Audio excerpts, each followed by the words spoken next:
जब संकट की घड़ी में सब साथ छोड़ देते हैं तो एक टीम आग की लपटों में कूदकर जिंदगियों को बचाने के लिए आगे आती है। ये कहानी है उन जाबाज हीरोज की जिनकी वर्दी में आग से लड़ने का जज्बा है।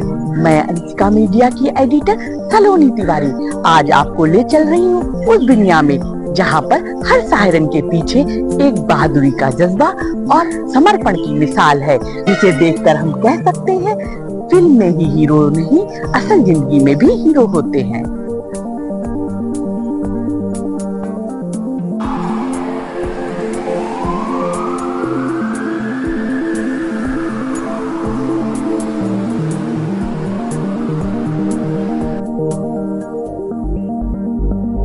सर, अंशिका मीडिया के प्लेटफॉर्म से मैं सलोनी तिवारी। बहुत लोग नहीं जानते फायर डे क्यों मनाया जाता है, तो हम आपसे ये जानना चाहते हैं कि फायर डे क्यों मनाया जाता है। देखिए, फायर डे जो मनाया जाता है प्रतिवर्ष 14 अप्रैल को मनाया जाता है। ये मनाया जाता है 14 अप्रैल 1944 को 1944 में एक बहुत बड़ा हादसा हुआ था मुंबई शहर के अंदर। वहाँ पे विक्टोरिया डॉक मुंबई इसमें विक्टोरिया डॉक पे एक शिप था फोर्ट स्टीकर नाम का, उसमें एक बहुत मेजर फायर हुआ था और फायर के दौरान उसमें सक्सेसफुल एक्सप्लोजन्स हुए थे। उन एक्सप्लोजन्स में फायर फाइटिंग करते हुए हमारे बहादुर जवान उसमें एक्सपायर हुए थे। 66 के आसपास उसमें कैजुअलिटीज हुई थी। उन्हीं की शहादत को उनको या वीरों को याद करने के लिए इस तरह का ये मनाया जाता है और उसके श्रद्धांजलि उनको दी जाती है। उसी क्रम में पूरा सप्ताह ये अग्निशमन सुरक्षा सप्ताह के रूप में मनाया जाता है, जिसमें विभिन्न प्रकार के अग्नि सुरक्षा संबंधी कार्यक्रम, रैलियां, ये सब किया जाता है। तो हम उन शहीदों को बहुत दिल से नमन करते हैं। सर, आपके कार्यकाल के जो अनुभव हैं उनके बारे में कुछ बताइए। कानपुर हमेशा से एक बहुत बड़ा सिटी रहा है, हमेशा से सेंसिटिव फायर फोन सेटअप रहा है, हमेशा से ही कंजेस्टेड है, बहुत पुरानी सिटी है, लेकिन फिर भी उसको पूर्ण रूप से सुरक्षित रखने के लिए फायर सर्विस को बड़े अटेंटिव और बड़े प्रोएक्टिव मोड में रहना पड़ता है।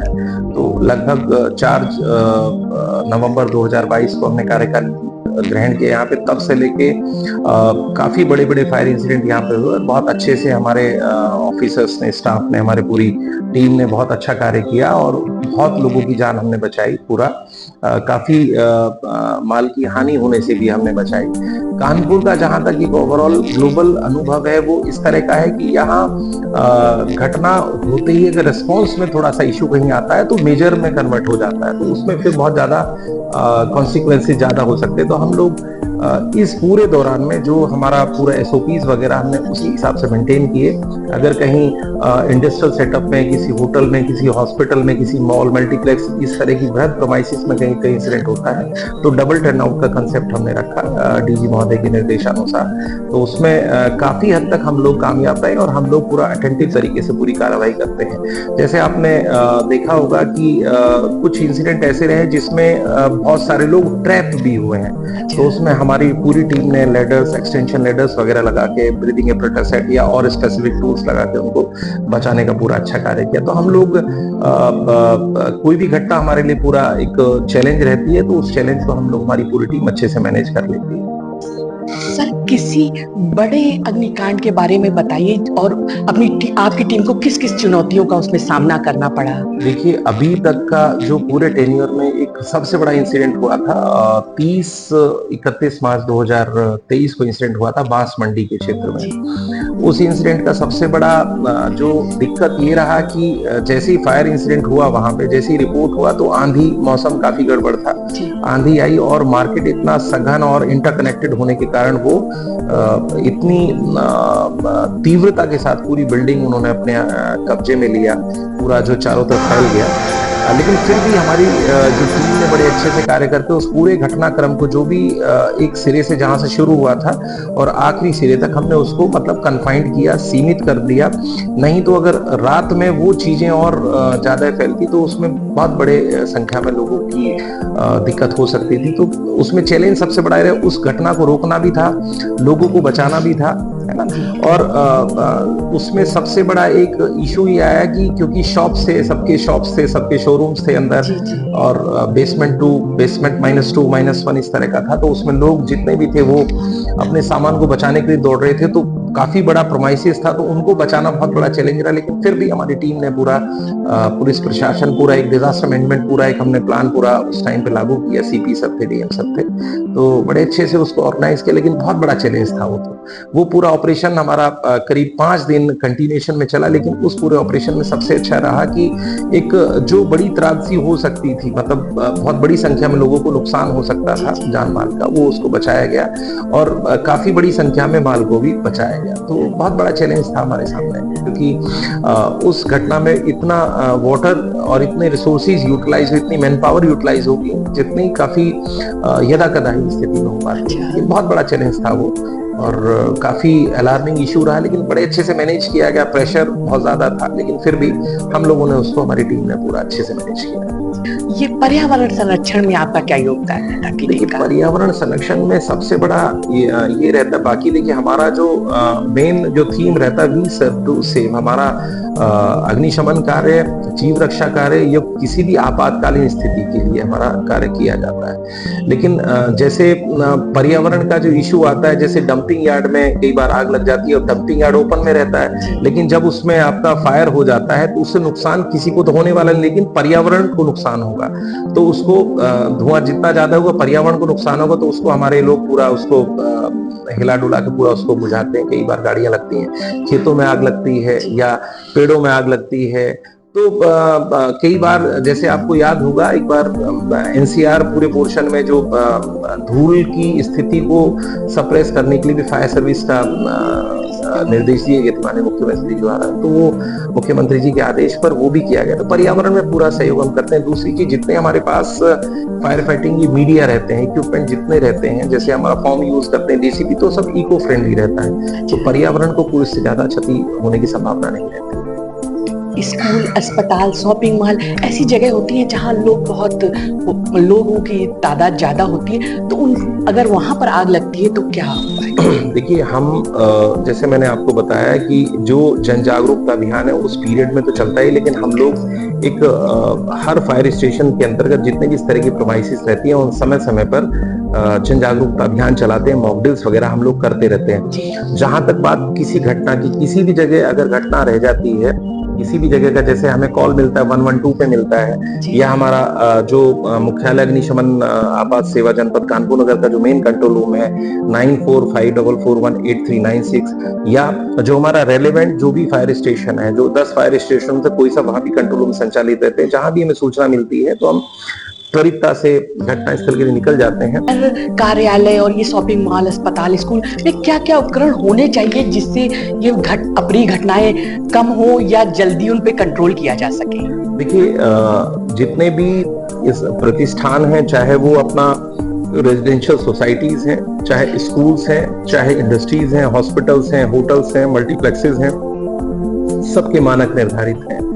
सब में एनबीसी मानकों के तहत जो भी व्यवस्थाएं उसमें प्राविधानित है, वो सब करना चाहिए लोगों को। तो इसमें सपोज जैसे हम एग्जांपल लेते हैं कि स्कूल का हम एग्जांपल लेते हैं, अगर स्कूल किसी का कोई एजुकेशनल बिल्डिंग है, एनबीसी के हिसाब से किसी को संचालन वो करता है, उसकी कैटेगरी उसमें आती है, तो फायर फाइटिंग व्यवस्था उसमें होना चाहिए। फायर फाइटिंग व्यवस्था लगाना ही जरूरी तो है, लेकिन फायर फाइटिंग व्यवस्था आपने लगा ली, लेकिन उसके संचालन की प्रक्रिया, उसके संचालन, उसको चलाने का तरीका लोगों को आना चाहिए, और उस फायर फाइटिंग व्यवस्था को आपको ऑपरेशनल रखने की ड्यूटी भी आपकी होनी चाहिए। क्योंकि एक किसी भी इक्विपमेंट्स को कोई भी लगाते हैं तो मेंटेनेंस की आवश्यकता होती है, तो उसको मेंटेन करने की जिम्मेदारी भी ऑक्यूपेंट एंड की होती है, जो भी हमारे आवेदक, जो भी हमारे रेजिडेंट्स वगैरह रहते हैं। तो हर प्रोमाइसिस के लिए अलग अलग व्यवस्थाएं रहती हैं। तो मेरा यही रहता है कि सबको मानक अनुसार जो भी अग्नि सुरक्षा व्यवस्थाएं हैं उनको रखना चाहिए, उनको क्रियाशील रखना चाहिए, उनको ऑपरेशनल करने के लिए उनके पास लोग भी होने चाहिए, जिससे कि आपातकालीन स्थिति में लोग भी उनको ऑपरेट कर सकें। सर, इस समय आपके पास कौन कौन से नवीन उपकरण हैं जिससे आपकी टीम आपको मदद मिलती है? देखिए, जो हमारा कानपुर नगर में ट्रेडिशनल जो हमारे पास गाड़ियां हैं वो लगभग सभी हमारे पास फायर टेंडर्स हैं, जो नॉर्मल वाटर टेंडर्स रहते हैं, फॉर्म टेंडर्स रहते हैं हमारे पास, वो हमारे पास है। हाइड्रोलिक प्लेटफॉर्म हमारे पास है, और जो भी पोर्टेबल इक्विपमेंट है वो हमारे पास ट्रेडिशनल इक्विपमेंट्स बहुत बड़ी संख्या में है।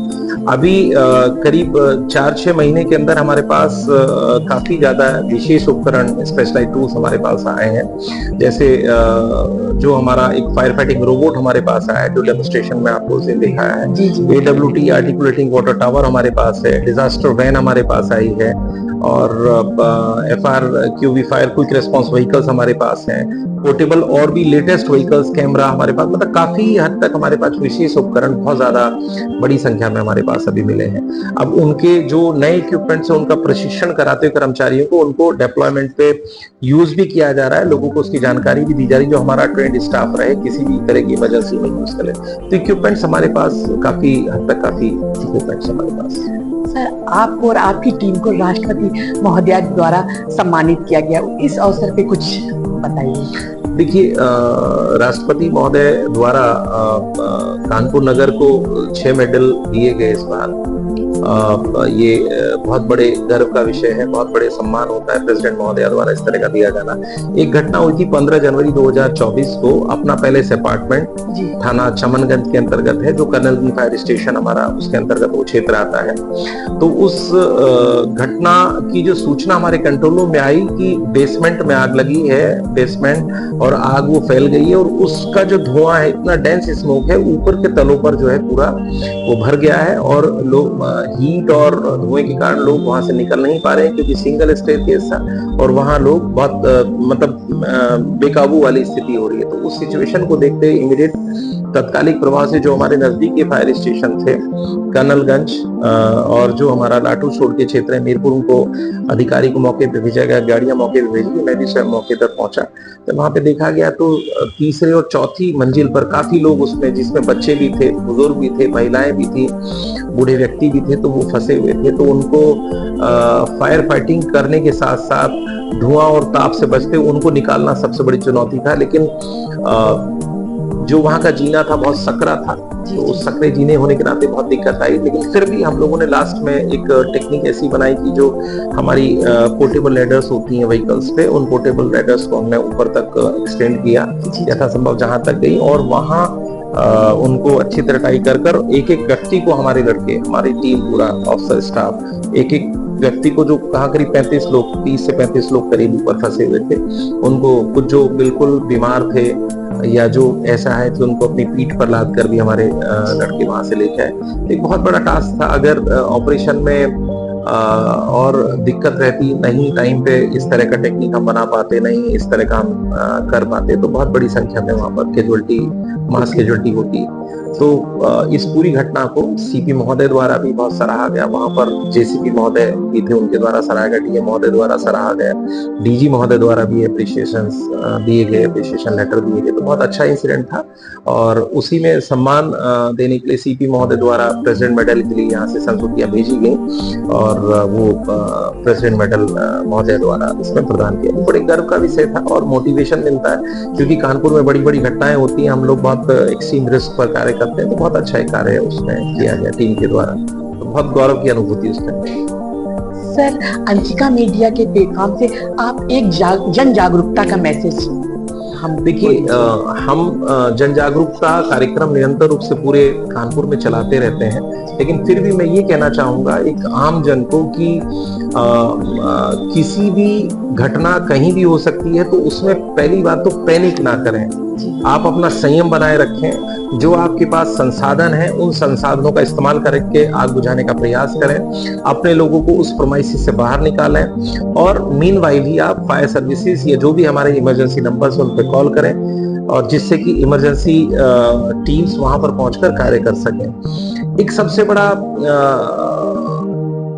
चैलेंज जो हमारे पास वहां आता है कि हम लोग कई बार उस प्रतिष्ठान की टोपोग्राफी से अनभिज्ञ रह जाते हैं उस टाइम पे, तो हमें सहयोग करा जाए उस टाइम पे कि भाई हमारा क्या मटेरियल उसके अंदर था, कहाँ से हम पानी ले सकते हैं या क्या ले सकते हैं, तो वो तो उनको बताना चाहिए। लेकिन फिर भी संयम बनाए रखें, अपने उपकरणों को बिल्कुल संचालन की स्थिति में रखें, जो संसाधन उनको ऑपरेशनल करने का प्रयास करें, इमरजेंसी सिचुएशन में नंबर्स पे कॉल करें और आने के बाद एजेंसी जो भी टीम्स आती है उनको कोऑर्डिनेट करें। एक सबसे बड़ा इसमें क्योंकि जो इलेक्ट्रिकल शॉर्ट सर्किट के कारण बहुत बड़ी संख्या में घटनाएं हो जाती है, तो उनके बचाव के लिए अपने अपने प्रतिष्ठानों का, अपने अपने घरों का इलेक्ट्रिकल सेफ्टी ऑडिट कराएं और जो उस ऑडिट में फाइंडिंग्स आती हैं, आपका जो वायरिंग है, आपके बोर्ड्स हैं, आपका लोड है, उसकी पूरी स्थिति देखते हुए आप उपकरणों को इस्तेमाल करें। तो इससे काफी हद तक बचाव रहता है। हम ये चाहेंगे कि देखिए, फायर सर्विस, अग्निशमन, आपात सेवा जनपद कानपुर अगर किसी भी घटना को हैंडल करने के लिए पर्याप्त संसाधन है, पर्याप्त हमारे पास मैन पावर है, ऐसा कोई इशू नहीं है, लेकिन फिर भी किसी भी घटना होने के बाद में फर्स्ट रिस्पॉन्डर्स आप ही हैं, तो फर्स्ट रिस्पॉन्डर्स को कुछ टाइम तक उस चीजों को मैनेज करे वो, जिससे कि हम जाए और उसको अच्छे से हैंडल कर किसी भी तरह की जनहानि या मालहानि होने से हम बचा पाए।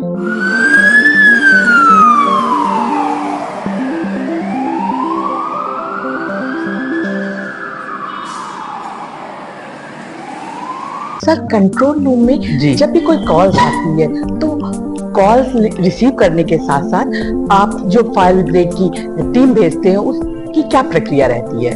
देखिए मैम, मैं आपको बताना चाहूंगा, ये जनपद कानपुर का मिनी कंट्रोल रूम है। यहाँ पूरे जनपद से कॉल आते हैं। अब जैसे कि देखा जाए कि कॉल किस थाना क्षेत्र का है, जहाँ से हमारी टीम कहाँ से क्विक रिस्पॉन्स कर पाएगी, हम उस नजदीकी अपने अग्निशमन केंद्र को यहाँ से कॉल ट्रांसफर करते हैं। अगर हमारे इस कंट्रोल रूम से अगर हमारी टीम जल्दी रिस्पॉन्स कर पाएगी तो हम यहाँ से अपने टर्न आउट कराते हैं। जैसे ही हमारे पास कॉल आता है कि आरटी सेट के माध्यम से कॉल आ सकता है या सीयूजी के माध्यम से कॉल आ सकता है, किसी भी माध्यम से हमारे पास कॉल आता है, तो सबसे पहले हम अपना यूनिट का उससे पता पूछेंगे। प्रॉपर पता होना चाहिए, नजदीकी लैंडमार्क होना चाहिए।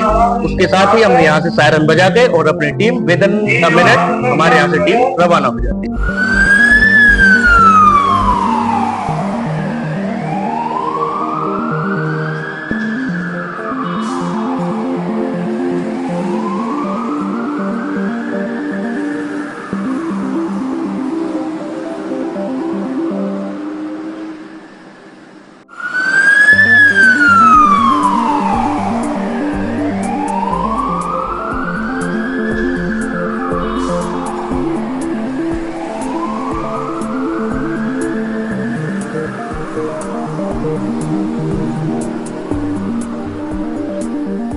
कि नागरिकों की क्या जिम्मेदारी बनती है कि वो किस तरह से आपको इंफॉर्मेशन दे जिससे आप जल्दी से जल्दी उन तक सुविधा पहुंचा सके? देखिए, नागरिकों से मेरी यही अपील है कि अगर कोई आप कॉल कर रहे हो तो कॉल के साथ में घबराएं नहीं।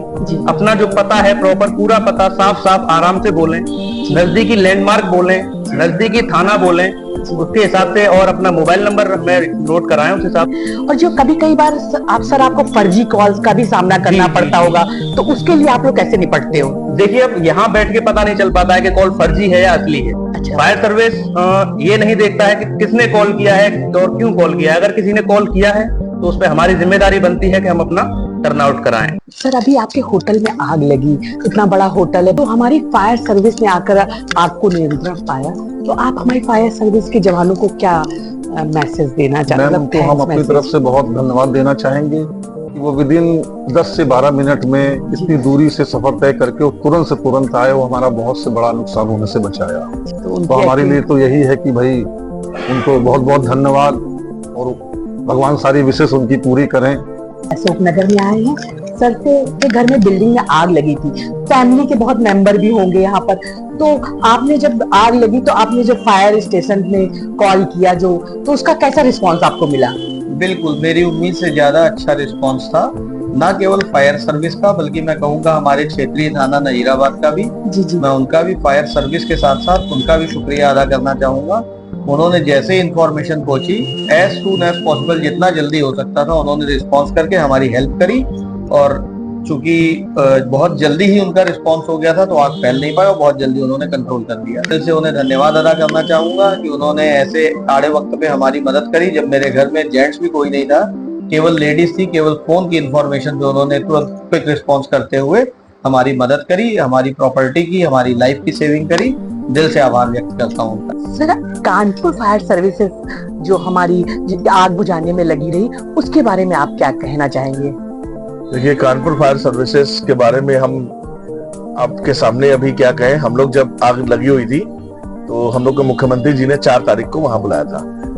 तो हम लोग से पूछा गया कि आप क्या चाहते हैं हमसे। हम लोग ने सर कुछ नहीं चाहते हैं, आपने इतने अच्छे अधिकारी दे रखे हैं हमको कानपुर में। जो चीफ फायर ऑफिसर है उन्होंने किस तरीके से सूझबूझ से कहते थे, युद्ध चल रहा था, उन्होंने सेनापति बन के पूरा नेतृत्व किया। तो उनकी तारीफ भी हम लोगों ने माननीय योगी जी से, मुख्यमंत्री जी से की थी। सर, हमारे यहाँ इतना बड़ा कानपुर में अग्निकांड हुआ था, उसमें फायर सर्विसेज और हमारे फायर जवानों के जो भी रोल था उसके बारे में कुछ बताइए। देखिए, सबको मालूम है कि 30 और 31 मार्च की रात 2023 को यहाँ पे कानपुर में एशिया का सबसे बड़ा अग्निकांड हुआ, जो व्यापारिक दृष्टिकोण से एशिया का सबसे बड़ा अग्निकांड हुआ, जिसमें 2500 करोड़ रुपए की हानि हुई। मैं जवानों की सराहना करता हूँ कि मैं चूंकि यहाँ पे लगातार उनके साथ लगा रहा, 24 घंटे मैं भी घर नहीं गया था। तो उस दौरान मैंने देखा जो फायर फाइटर से खासकर दीपक शर्मा जी उस समय लीड कर रहे थे और जिस तरह से वो जवानों को बैकअप कर रहे थे। और यहाँ पे एक तरफ वो मार्केट थी जहाँ 6 मार्केट जहाँ पे रेडीमेड की जिसमें आग लगी, और बाकी उसके साथ में एक गली मुश्किल से 25 फीट की चौड़ी, जिसके बाद सारे बांसों की मार्केट, बांस बल्ली और टिम्बर का कारोबार। तो उनका फोकस ये था कि कहीं बांस बल्ली लकड़ी में ना पहुंच जाए। बांस बल्ली लकड़ी में अगर आग पहुंचती तो उसके बाद ठीक बाद फिर तेल वाले हैं, तेल वालों के बड़ी बड़ी मिलें हैं यहाँ पे, उसके ठीक बाद फिर रुई वाले हैं। तो वो फिर अग्निकांड अगर हो जाता तो रिहायशी क्षेत्रों को उसके बहुत बड़ा नुकसान हो सकता था। तो उस नुकसान को अगर बचाया तो सैल्यूट करता हूँ ऐसे फायर फाइटर्सों की। कानपुर की सकरी गलियां, भीड़ भाड़ वाले इलाके और जटिल संरचना आग पे काबू पाने के काम को बेहद मुश्किल बना देती है। में से कई घटनाएं जैसे बांस मंडी, हमराज कॉम्प्लेक्स, अपना पैलेस, दवा मार्केट, टायर मंडी जैसी घटनाएं जो विकराल रूप ले सकती थी। ऐसे में हमारी टीम ने जिस तरह से साहस, फुर्ती और सूझबूझ का प्रदर्शन किया वो काबिले तारीफ है। उन्होंने न केवल आग पे नियंत्रण पाया बल्कि समय रहते कार्रवाई करके बड़ी हानि होने से भी बचाया। हमारे सीएफओ दीपक शर्मा जी की तैयारी, टीम वर्क और सूझबूझ से निर्णय लेने की क्षमता ने साबित कर दिया है कि वो हर परिस्थिति के लिए तैयार है। अपनी जान जोखिम में डाल के दूसरे की जान माल की रक्षा करना कोई आसान काम नहीं होता और हमारी फायर टीम ने ये काम बखूबी कर दिखाया है। उनकी बहादुरी, समर्पण और सेवा की भावना को मैं सलोनी तिवारी, अंशिका मीडिया और ऋषि रानी की टीम के साथ सैल्यूट करती हूँ और हमारे कानपुर को भी इन वीरों पर गर्व है।